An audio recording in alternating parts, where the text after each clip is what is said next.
நீங்கள் பார்த்து கொண்டிருப்பது நியூஸ் 21 செய்திகள். தமிழ்நாடு செய்திகளை உடனுக்குடன் தெரிந்து கொள்ள நியூஸ் 21 செய்திகளை பாருங்கள். கொடைக்கானல் பூம்பாறை குழந்தை வேலப்பர் கோவிலில் 1.85 கோடி மதிப்பீட்டில் 3 நிலை ராஜகோபுரம் கட்டும் பணிக்கு அடிக்கல் நாட்டப்பட்டது. தமிழக முதல்வர் காணொலி காட்சி மூலம் துவக்கி வைத்தார். திண்டுக்கல் மாவட்டம் கொடைக்கானல் மேல்மலை கிராமங்களில் ஒன்றான பூம்பாறை கிராமத்தில் குழந்தை வேலப்பர் முருகன் கோவில் அமைந்துள்ளது. இந்த கோவில் சுமார் 3000 ஆண்டுகளுக்கு மேலான பழமையான கோவிலாக இருந்து வருகிறது. மேலும் இந்த கோவிலானது பழனி தண்டாயுதபாணி கோவிலின் கட்டுப்பாட்டில் இயங்கி வருகிறது. குறிப்பாக இந்த கோவில் சுற்றுலா தலங்களில் ஒன்றாகவும் இருந்து வருகிறது. இதனால் தினந்தோறும் ஏராளமான சுற்றுலா பயணிகளும் பக்தர்களும் அங்கு வந்து செல்கின்றனர். இதனைத் தொடர்ந்து இந்த குழந்தை வேலப்பர் முருகன் கோவிலில் பழமையான இசை வாத்தியங்கள், வேத மந்திரங்கள் முழங்க சுமார் 1.85 கோடி மதிப்பீட்டில் 3 நிலை ராஜகோபுரம் கட்டும் பணி அடிக்கல் நாட்டப்பட்டது.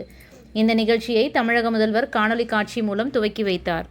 இந்நிகழ்வில் தேவஸ்தான பணியாளர்கள், பக்தர்கள் உள்ளிட்டோர் கலந்து கொண்டனர். ராஜகோபுரம் கட்டும் பணி விரைவில் துவங்கப்படும் என கோவில் நிர்வாகத்தினர் தெரிவித்துள்ளனர். நியூஸ் 21 செய்திகளுக்காக கூல் சுரேஷ்.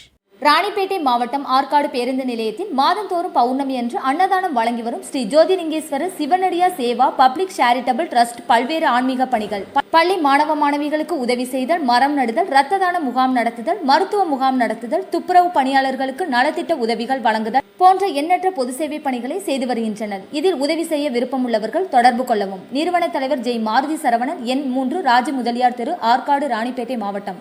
மேலும் விவரங்களுக்கு 9040405952 80981879 என்ற எண்ணை தொடர்பு கொள்ளவும்.